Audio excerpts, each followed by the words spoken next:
and girls, children of all ages, step right up for another episode of Cardboard Insanity. Shut up and sit down.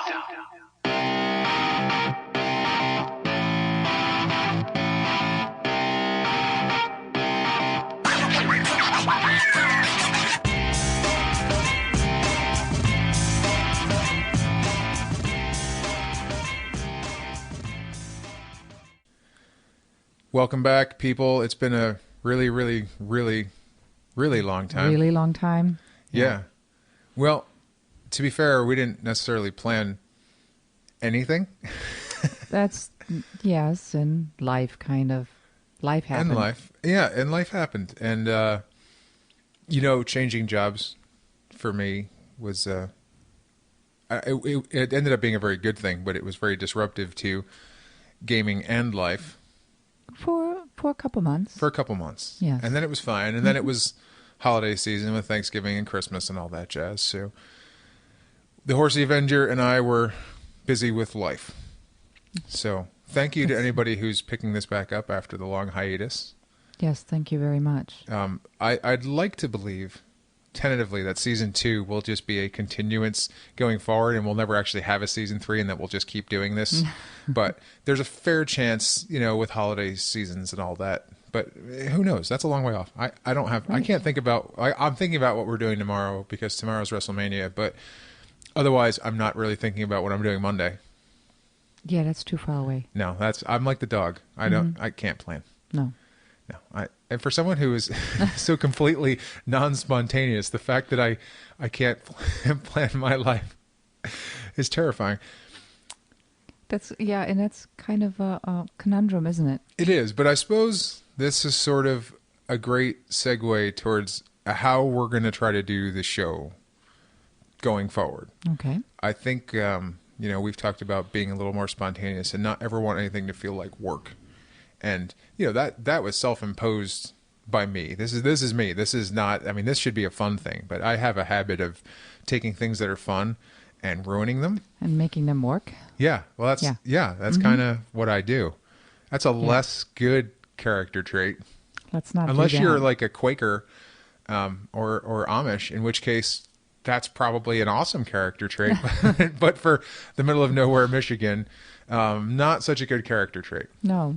So we are super committed to making sure this is fun and finding ways to keep this just being fun, which I think will be a lot easier given that I'm in a different headspace now. And we've been playing a lot more games. We have, and we've settled into some things that we think will be good for the show. Like we're going to focus on more 2-player games. So you're not gonna not hear about games for bigger player counts. Because we get times to play those, and when we do, we want to talk about them. And some of the first ones we're going to talk about are multiplayer games. Mm-hmm. But since, 95% of our gaming is 2-player, it makes really good sense for us to focus on, okay, does game A, how does it play at 2 players? And if we've had a chance to play it with more, great. Broom Service is one that we'll be talking about at some point in the not-too-distant future, I'm sure, because we've played it with more. But we've also played it as a 2-player, and it bills itself as being great with 2. So that's an awesome opportunity to talk about a game like that, how it plays for 2 players. Just off the top of my head, a bunch of games that we've played that we want to compare as 2 players. Amerigo. A lot of Stefan Feld games. You're like, okay, well, it plays 2 to 4, but for a lot of gamers, when you're not at game group, who are you playing with? Well, probably your significant other, spouse, life partner, hetero life mate, whatever. I don't, So there's a lot of that happening, and we figure that that's what we do. Let's not try to be something we're not. Unfortunately, we don't get to play 5- and 6-player games all the time. Not very often. Not often enough, because all of our friends live far away. Yeah. It's the problem when you live in a big state like Michigan, and none of us live near a metro area. No, it's like everything is at least half hour to an hour away. Yeah, and everything. It requires planning to connect. Right. So anyway, we're gonna focus on that sort of thing and hopefully be entertaining in those things and really try to put some spotlight on the games that are good for 2 players. Now, always our bent will always be towards indie publishers, small developers, that sort of thing, because there's some real gems out there that don't get attention. Absolutely. So we still want to focus on that. But I'm not also going to be so dogmatic to say that we won't review a big company's game, because why not? Because if it's fun, yeah, if it's being fun, received well, people should hear about it. Yeah, and frankly, I think there's lots of people, the millions and millions that listen to this podcast, that want to hear our opinion on how a game like Mombasa plays for two. I'm very excited to play that. Right, or the Grand Austria Hotel, which better be under my birthday present tree. Oh, really? Yeah. Oh. There's still time. You know, it's still a month away. Time flies when you're having fun. You got to look out for that month.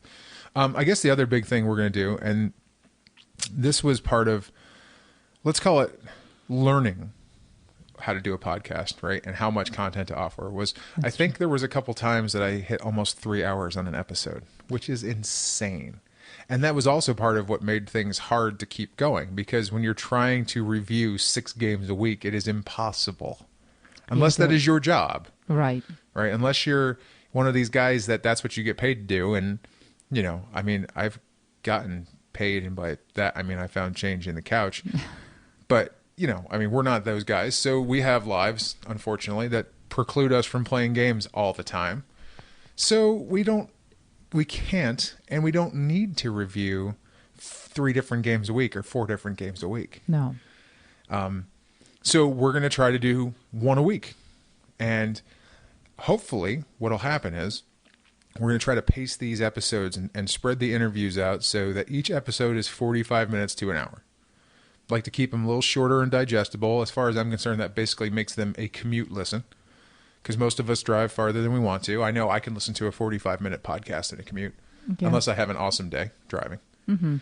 But we want to make them digestible, so it's just easier to get through. And so someone doesn't go, oh, God, 2.5 hours.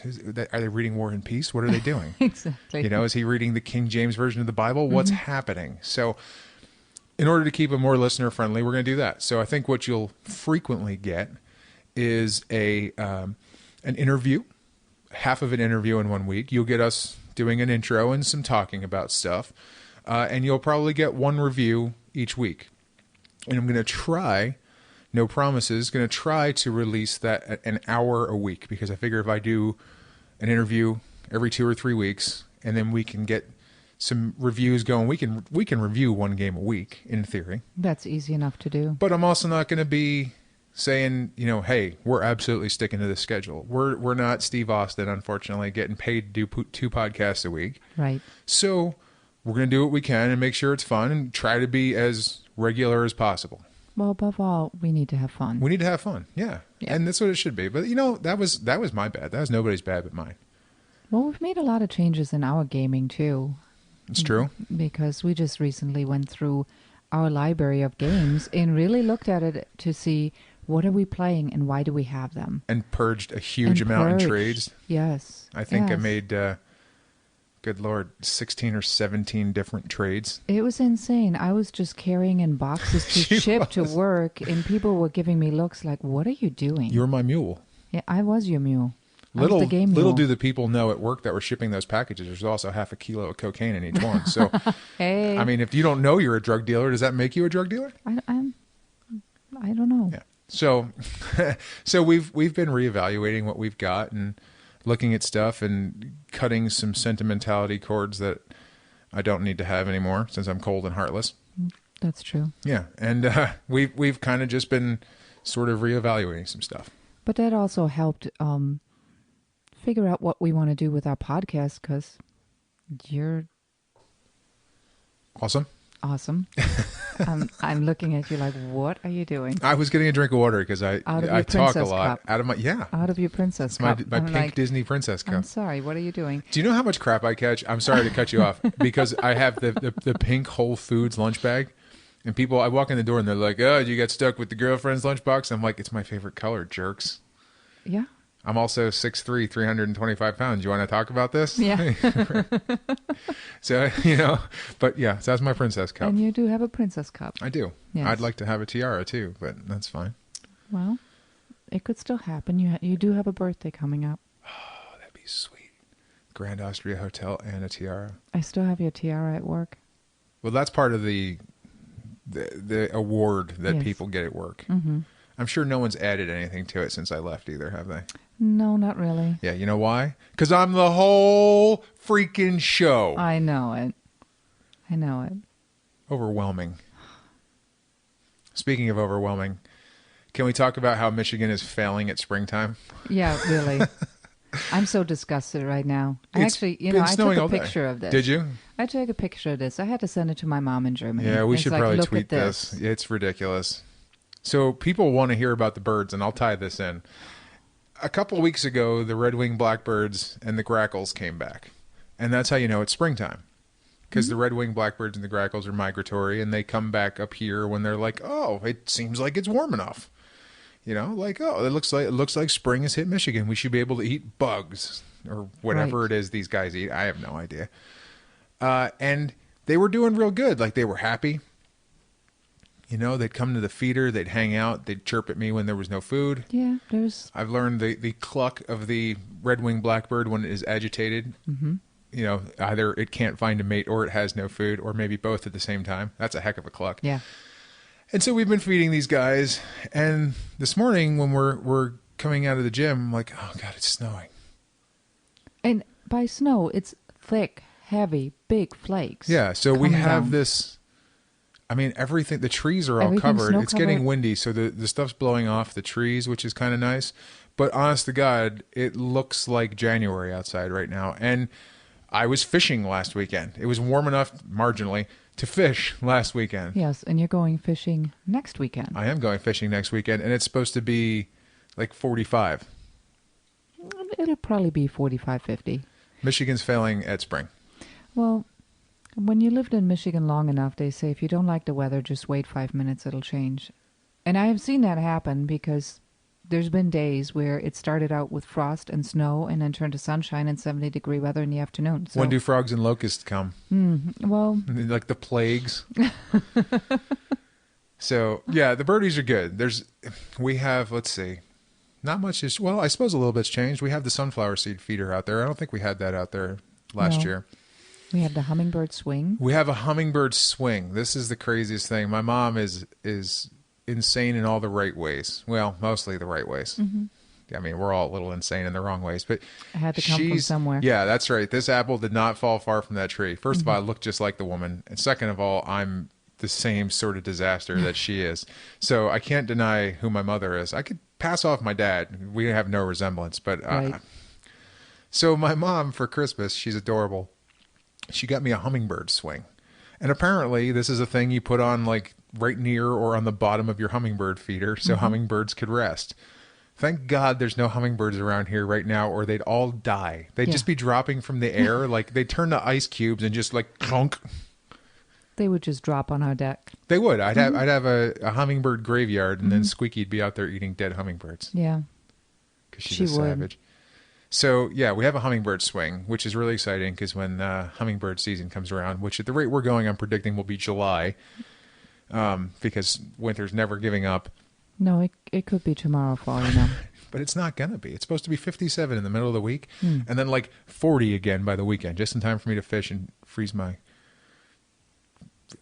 politically correct word for some sort of body part off. So, yeah, the birdies are good, and we're going to add an Oriole feeder. Yes, we need to. Because we had an Oriole just once or twice. No, I did see that one. There are other birds that shall not be named that were supposedly at the feeder. So there's this amazing species of woodpecker that lives around here called a northern flicker. Right. Right. So look this thing up. Google this thing, peeps. I can't post a picture through the podcast. But no, he can't because he really hasn't seen it except for on Google. The Horsey Avenger doesn't believe it's real, but I've seen it a couple times. Like I came home, I had a bunch of doctor's appointments one day, and I came home and I saw the northern flicker. It was like this wonderful treat. There he was. You know, he was flickering about. Right. And then the other day, I came downstairs, I think, and the flicker was there. I was like, oh, look, a northern flicker. And she's like, where? And the flicker flew away. Say that 5 times fast. Flicker flew away. Flicker flew away. Nope, I'm going to end up saying bad words. Be amazing. Exactly. Every time you said that you saw a flicker. Yeah. I've seen it like 4 or 5 times, and they're really cool because they